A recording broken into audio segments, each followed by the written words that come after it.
उस कार्य के बारे में बताओ। हुए हमें कोई समय नहीं लगेगा। विश्वामित्र जी राजा दशरथ से कहते हैं, हे राजा आप ये बताओ, आप चक्रवर्ती सम्राट हो ना? हाँ महाराज, आपकी कृपा से चक्रवर्ती सम्राट हो। तो क्या आप चक्रवर्ती पूरी पृथ्वी के राजा हो, तो क्या आपके राज्य में वन प्रदेश नहीं आता है? वन नहीं आता है? बोले वन भी आता है। तो क्या वन में आप जानने की कोशिश करते हो कि वन में संत महात्मा किस प्रकार तपस्या करते हैं? हे राजन, मैं वन में तपस्या करता हूँ, वहाँ तारका, मारीच, सुबाहु बहुत सारे राक्षस हमें परेशान करते हैं। राजा दशरथ कहते हैं, सरकार मुझसे गलती हो गई है, अगर आपकी आज्ञा हो तो मैं चलूं और उन राक्षसों को ठिकाने लगा दूं। विश्वामित्र कहते हैं, विश्वामित्र कहते हैं, हे राजन, अगर आप जाते तो मुझे नहीं आना पड़ता, आप नहीं चाहिए, फिर क्या करूं? ऐसा है सिपाही भेज देता हूँ। नहीं नहीं, आपकी सिपाही भी नहीं चाहिए, अपनी संपत्ति दे देता हूँ। नहीं नहीं, आपकी संपत्ति भी नहीं चाहिए, तो मुझे आपकी संपत्ति चाहिए। संपत्ति मतलब बोले अनुज समेत देहु रघुनाथ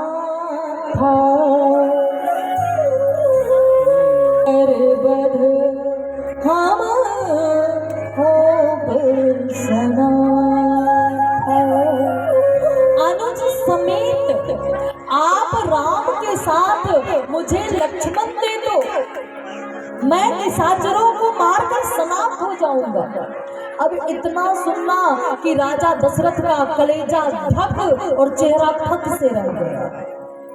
राजा दशरथ से जैसे ही विश्वामित्र जी राम लक्ष्मण को मांगते हैं, पता है राजा दशरथ की क्या स्थिति हो गई? राजा दशरथ का चेहरा ABCD के समान बन गया। ABCD कितना टेढ़ा मेढ़ा होता है, उसी समान। अरे हे भगवान, ये महाराज महात्मा हमसे क्या मांग रहे? मेरे प्रिय पुत्र को। यहाँ पे देखो, संत और गृहस्थ के बीच में वाक्य युद्ध चल रहा है। वाक्य युद्ध मतलब राजा दशरथ कहते हैं मुझे, विश्वामित्र कहते हैं मुझे राम चाहिए, और राजा दशरथ कहते हैं आप संसार ले लो। राजा दशरथ कहते हैं, देखो महाराज, ये दुनिया जो है ना 2 अक्षर से मिलकर बना है, इसलिए इस दुनिया का नाम दुनिया है।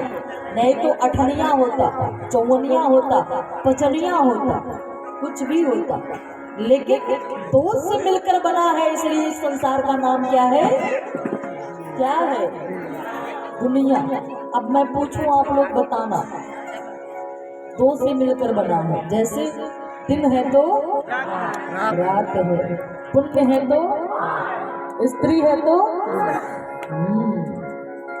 2 से मिलकर संसार बना है। अब देख लो ना, शरीर में भी जितने अंग हैं अधिकतर 2 अक्षर के हैं। अब मैं यहाँ से पूछूंगी, आप लोग बताना कितने अक्षर के कौन से अंग हैं? बाल कितने? सर, अरे सब लोग बोलो कितने अक्षर के कौन हैं? बाल, सर, आँख, नाक, कान, जीभ, होंठ, दांत, पेट, पीठ, हाथ, पैर, सर, बाल से खाल तक।